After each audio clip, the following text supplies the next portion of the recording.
Boney, you are playing your saxophone at the Playboy Jazz Festival this year. Are you excited? Oh, thrilled, I mean, Playboy is one of the iconic festivals that's been around for over, I think, 25 years, I'm assuming, and the Hollywood Bowl, which is one of the great venues in the world, really, to play. So I'm really looking forward to it.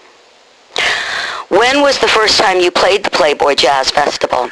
Boy, that's a tough one. My memory's not so good, but I'm going to guess maybe 95 or 6, something like that. But I mean, certainly before I was a big star, maybe 94, because I think I went on second, really, really early in the day, and have sort of worked my way farther back until now I'm one of the headliners. So I think this is my 4th or 5th time doing it. How exciting. Yeah. So was there anyone who played that day that you were particularly in awe of? I don't even really remember so clearly the first time that we did it, all I remember is that we went on after an all-girl big band, and I don't know who came on after us.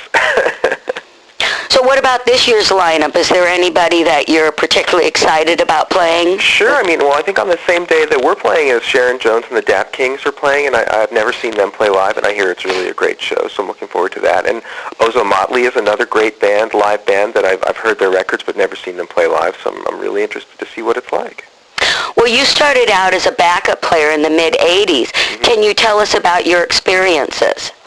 Well, I was just happy to be working as a musician at first. My first gig was with Morris Day right after the Time broke up, and I got the gig on keyboards and convinced him after I was in the band that I really was more of a sax player, and he let me have a solo in the show, which was a great thing. And, for 7 years I worked with the Isley Brothers and Randy Crawford and Tina Marie and Bobby Caldwell and a lot of different bands. I was able to just start paying my bills as a musician, and I loved it. But after a while, I got really frustrated and wanted to make my own music and sort of step out from behind the scenes a little bit. And so I started working towards creating my own sort of voice as an artist, and was able to make my first record in 1992. Well, yes, you did release your first CD and solo CD in '92. Can you share some memories of that time in your life? Well, it was super exciting. I had been working very hard to try and write songs and create my own style as an artist, and I was very fortunate to meet Paul Brown. We were both working for Bobby Caldwell at the time. Paul was mixing the front of house, and I was playing sax in the band. And we got together and made my first record, Trust, and right away it was pretty much a big hit and really put me on the map. You have done very well. 9 of your CDs have reached #1 on the Billboard Contemporary Jazz chart, and 2 have reached the top 10 on the R&B albums chart. Yeah. Are you surprised that you charted in R&B? Well, it was sort of, it made sense to me. I mean, you really had to sort of fight to get noticed by the different genre, because people want to keep you compartmentalized in jazz when you have a saxophone in your hand, and I've always fought against having a label and just trying to be myself. But it was very gratifying to be noticed. I mean, and I've got NAACP nomination, and Soul Train Award, and a lot of attention from the R&B side, and it's very gratifying because it's definitely one of the big influences on the music that I make. You were at the top of the genre with being named the #3 Billboard Contemporary Jazz Artist of the past decade, along with 4 gold albums, 3 Grammy nominations, a Soul Train Award, and an NAACP Image Award. Congratulations. Thank you. Your stellar career continued with your 9th CD, Contact, released in 2011. Please tell us about this CD.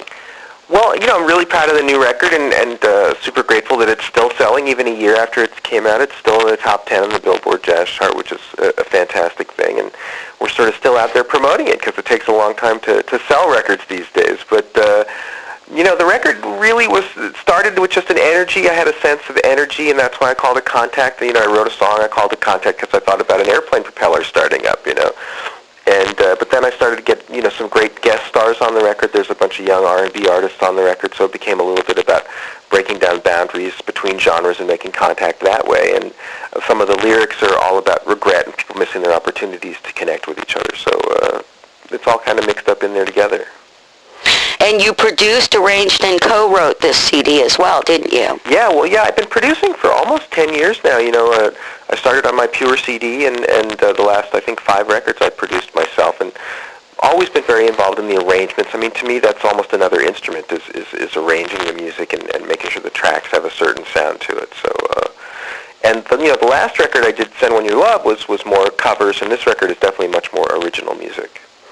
On May 15, 2010, after leaving the Newport Beach Jazz Festival, you were rear-ended by a drunk driver, suffering a fractured jaw, 2 shattered teeth, and facial lacerations. Mm-hmm. Did this change your life, and if so, how?